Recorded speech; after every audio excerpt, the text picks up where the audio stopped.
Olá, pessoal. Espero que estejam todos bem e, inclusive, esse vídeo é para a gente tentar melhorar as coisas. Eu faço esse vídeo no dia de hoje. Hoje é sábado, né? 15, 16. A minha cabeça já está. Mas acho que hoje é dia 16, né? De 16 de maio de 2026. E eu venho esse. Eu vou tentar ser o mais breve possível, mas eu vou precisar de um tempinho para me explicar. Para quem não me conhece, sou Elias Reis, sou psicólogo escolar, já venho atuando aí na educação há alguns anos. É uma experiência, acho que ainda muito curta, mas eu considero como muito intensa, não é? E o primeiro ponto que eu venho utilizar esse vídeo assim, e agradecendo inclusive a atenção de vocês, é no sentido de explicar que existe um questionário que está sendo passado para os psicólogos dos núcleos de acolhimento escolar, da Secretaria Escolar, da Secretaria Estadual de Ensino de Minas Gerais, que trabalham nesse núcleo, ou que já trabalharam, para que a gente possa, eu vou explicar daqui a pouco, quem são, para que a gente possa utilizar esses dados estatísticos no questionário, do questionário que for levantado ali, para a gente utilizar isso para a formação de documentação. Por que eu estou falando isso? Porque eu já venho participando desde 2021, quando eu entrei como psicólogo escolar aqui na rede municipal, de diversas reuniões, discussões de WhatsApp, etc. E o que eu, desde aquela época, eu venho sentindo falta? A gente precisa de documentações, de cartas, de dados, porque a gente ficar só em reuniões, em bate-papo de WhatsApp, a gente não faz, nós não vamos conseguir, enquanto categoria, né, principalmente da psicologia escolar, nós não vamos conseguir somente ficar discutindo internamente as nossas mazelas, as nossas demandas, as nossas dificuldades, os assédios morais e etc. A gente fica ali só discutindo no WhatsApp, em reunião de Google Meet, isso não vai mudar a nossa realidade. Né? É claro que a nossa atuação no campo de trabalho, sendo mais técnica possível, sendo mais ética possível, sendo mais embasada nas nossas teorias, ela vai ajudar em muito, vai melhorar em muito, vai abrir mais espaços, com certeza. Mas a gente está vendo que só isso não é suficiente. Nós teremos que recorrer a outros meios legais, éticos, democráticos, republicanos, para a gente alcançar a melhoria do nosso trabalho e oferecer o melhor possível para a sociedade. Então, esse questionário, que provavelmente esse link desse vídeo que vai ser postado no YouTube vai junto, é para isso, cara. Agora, falando quem são as pessoas. É um movimento a qual eu não vou revelar os nomes por questão de proteção, não é por outro motivo, seja lá qual for que possa estar pensando, mas é por questão de proteção do próprio trabalhador, porque a gente sabe que o trabalhador no campo de trabalho ele sofre represálias, né? Perseguições através dos assédios morais, muitos estão em período probatório, alguns estão como contratados, a gente sabe que os contratados eles têm um vínculo muito frágil e, portanto, o vínculo de contrato pode ser rompido a qualquer momento, sem justificativa nenhuma, porque é um contrato administrativo, não tem direito a nenhuma lei trabalhista. Né? Então, por proteção, os colegas que estão participando desse movimento, que nós estamos iniciando, eu vou, em respeito a essa proteção e em respeito e cuidado a eles, eu não vou mencionar que eles são, e ao longo do tempo a gente vai se conhecendo aí. Então, é sobre essa questão. Eu vou aproveitar aqui para falar um pouquinho da minha experiência enquanto luta pela categoria da psicologia escolar na educação desde o segundo semestre de 2021. Esse vídeo ele vai ser postado no meu canal do YouTube, onde às vezes eu posto alguma coisa, não é uma regularidade, mas tem alguns assuntos variados, mas a grande maioria deles é voltado para a psicologia escolar. E desde quando mesmo antes de começar, eu estava no período ali de processo seletivo na rede municipal de ensino aqui da cidade onde eu estou, no ano de 2021, eu falei, nossa, que oportunidade boa, porque naquela época foram 27 duplas para trabalhar em 16, 17 escolas. O início foi ótimo, depois a coisa foi para um outro lado, mas o que eu quero dizer com isso? Que nessa época, se você olhar, eu vou até deixar na descrição aqui desse vídeo, um dos primeiros vídeos que eu gravei já lá naquela época, para a gente pensar orientação, né, para a equipe, como é que a gente poderia começar esse trabalho. Então eu gravei, inclusive algumas pessoas da própria Secretaria de Educação gostaram desse vídeo e começaram a trabalhar junto comigo na questão da implementação da lei. Mas eu confesso que em questão de implementação da lei eu não tinha experiência nenhuma naquela época, então a coisa não ocorreu tão satisfatoriamente. Mas o que eu quero dizer com isso? Eu quero dizer que eu pelo menos tentei. Eu tentei contribuir de forma construtiva para a implementação da lei. Se eu conseguir, se eu não conseguir, aí as minhas falhas, as minhas inabilidades daquela época revelaram aí. Agora, apesar de que não dependia só de mim, porque eu sozinho não posso mudar toda uma secretaria de ensino de uma cidade, não é verdade? Mas enfim.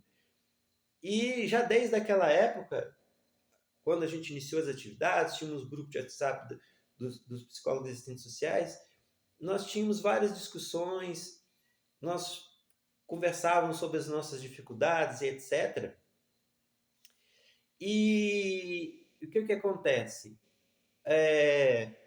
Desde lá já havia um movimento de sabotagem dos próprios psicólogos. Eu vou falar da minha categoria, eu não vou falar de outra categoria profissional, até por uma questão ética.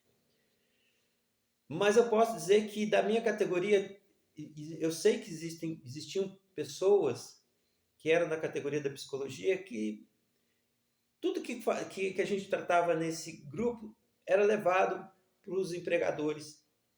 Chegou um ponto que eu comecei a utilizar isso como recurso, como estratégia para alcançar os nossos empregadores das nossas mazelas. Então, essas sabotagens, elas sempre existiram. Depois vim para o Estado, no ano de 2024. Lá a gente também, nós temos vários grupos de WhatsApp, de psicólogos e assistentes sociais lá. E houve uma tentativa de movimento. Eu acredito que esse movimento, dizem que existe, não sei se existe ainda, efetivamente pelo menos, né? Que foi um movimento que eu ajudei a iniciar, eu promovi inclusive muitas reuniões, eu corri atrás do sindicato, vieram várias entidades, como o próprio Sindicato dos Psicólogos, representantes do CRP, da ABRAPE, representantes do próprio Serviço Social, colegas inclusive de outros estados que estavam em redes de ensino de outros estados. Então foi uma época realmente muito frutífera, né? A FENAPSE participou em certa reunião, a FENAS participou. Então foi um movimento ali muito frutífero no finalzinho de 2024 e início de 2025, que culminou com uma carta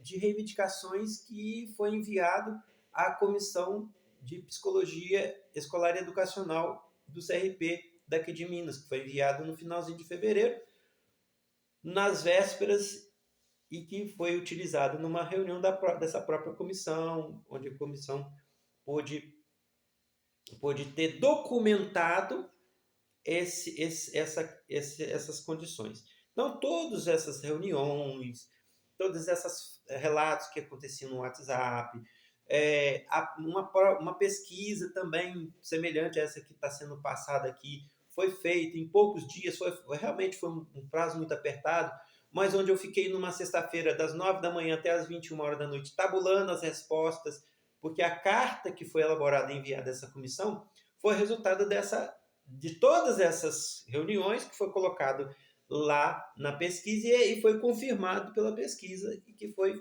transformado numa carta. E aqui vale um comentário que essa carta, inclusive na época, uma das pessoas que era coordenadora do própria comissão disse que essa carta é importante porque é um registro documental dessas condições. Porque quando uma comissão, quando o sindicato ele vai trabalhar, ele vai buscar, ele não pode chegar a categoria, mas a categoria está passando por determinadas condições de trabalho, mas está com base em quê? Então a gente precisa de documento. E é um ponto, do que eu digo documento, documentar essas questões. Claro, protegendo pessoas, não divulgando dados individuais, feito de uma forma que os dados estatísticos não fiquem revelando quem são as pessoas que participaram dessas pesquisas ou dessas reuniões, etc. Mas é necessário fazer essa documentação. Então, desde aquela época, eu venho sempre lutando lá naquele movimento, que eu não participo mais, daqui a pouco eu vou falar um pouquinho sobre isso, de que é necessário a gente ter documentado as coisas para que a gente possa fazer os nossos movimentos, nossos contatos, enfim, para que seja utilizado. Coisa que eu percebi que isso não estava sendo bem compreendido, mas enfim. Bom, outro ponto é esse próprio movimento, que eu fui expulso desse movimento. Assim como eu sempre lutei pelo direito de fala das pessoas, porque a primeira reunião desse movimento, ela foi realizada por eu não vou ficar falando nomes aqui, por uma pessoa do serviço social, onde eu corri atrás do contato, entrei em contato, convidei, e essa pessoa do serviço social veio e nos trouxe várias orientações, porque essa pessoa também já tinha trabalhado no NAI, nos ajudou bastante e tudo mais. Então, a primeira reunião, quem fez fui eu, e eu trouxe essa pessoa para ser ouvida. Então, o meu movimento, e eu não sei se isso está ficando bem claro, e eu quero deixar bem claro aqui, sempre foi de ouvir as pessoas, mas de também ser ouvido. Porque o mesmo direito que eu entendo que as pessoas têm de serem ouvidas nos seus sofrimentos, nas suas dificuldades, eu defendo que eu também seja ouvido. E eu não permito, eu não compactuo com silenciamentos, seja de quem for, não vou ficar falando nomes aqui. Então, no caso específico desse movimento, eu fui expulso porque eu não disse que eu queria sair. As minhas contribuições para a votação do estatuto foi retirada, ou seja, eu contribuí por uma minuta de um estatuto para aquele movimento, para ser votado pela coletividade, e as minhas contribuições elas foram retiradas do estatuto, da minuta do estatuto que ia ser votado. Então, se você retira uma contribuição de uma coisa que vai ser votada, você não está permitindo que as pessoas analisem se aquilo é bom ou não para eles. Não é verdade? Então, a coisa já começou desandando aí, nesse movimento. Após isso, diante de algumas dissensões ali, em que eu pedia para ser ouvido e queria que as pessoas pudessem se manifestar, inclusive vou dizer aqui que a própria luta histórica da psicologia escolar, que não começou comigo, começou com pessoas muito antes de mim, há décadas e décadas antes de mim, e que são lutas históricas, elas também foram ofendidas, essas lutas históricas, desrespeitadas toda essa luta histórica por pessoas ali dentro, E alguns apoiaram, outros entenderam e viram que era um grande desrespeito e se manifestaram. O que também me levou a ficar, de uma certa forma, afastado. Mas eu fui expulso da coordenação desse movimento, porque eu não pedi para sair, ninguém me perguntou se eu queria sair ou se eu queria ficar, e ninguém dialogou comigo. Mais uma vez, um silenciamento. E, já finalizando e caminhando para o final desse vídeo, ontem eu tive um dia extremamente atribulado, ontem, dia 15 de maio, eu não pude ficar respondendo redes sociais por conta dos correrias que eu tive que fazer do meu trabalho. Então eu fui parar por volta de quase 9 horas da noite ontem. E ontem me fizeram alguns questionamentos sobre o questionário que estava sendo passado. E eu não pude responder ontem. Hoje é dia 16 de maio, esse vídeo está sendo gravado dia 16 de maio, tá? Agora é o quê? Agora são 6h29 da manhã. Então agora eu estou podendo responder. E um dos grupos de WhatsApp onde esse movimento ao qual eu estou falando, ele está lá, eles não me esperaram a responder e me retiraram do grupo de WhatsApp. Então, eu não compactuo com nenhuma forma de silenciamento, seja minha, seja de quem for. Eu acredito que a gente tem que ouvir, e mesmo que a gente discorde, mesmo que a gente não concorde, a gente tem que aprender a respeitar a ponto de vista diferente. Senão, que democracia que nós vamos construir? Não é? Então, inclusive, isso é uma luta minha enquanto psicólogo escolar, de construir um ambiente democrático nas escolas. Essa é uma das grandes lutas que eu tenho e que eu apanho muito das equipes escolares, de CRE, de Secretaria de Educação e de muita gente que não quer que haja democracia nas escolas. Então, isso é um vídeo que eu vou postar aqui. Ele vai ficar público no YouTube e vou postar nos grupos de WhatsApp para explicar o questionário e para explicar também que, mais uma vez, eu fui expulso de um lugar porque eu não consigo entender. Se eu falo, me expulsam e me silenciam. Se eu não respondo no tempo que as pessoas acham que é o tempo delas, eu sou expulso também. Então, assim, talvez melhor ficar fora mesmo desse grupo, né? Porque, assim, se eu respondo, está errado. Se eu não respondo, está errado também. Então, eu não estou entendendo o que está acontecendo. Mas é isso, pessoal. Vamos continuando tentando, ok? E é isso aí. Participe lá do movimento, responda o questionário para a gente poder construir. Obrigado, pessoal.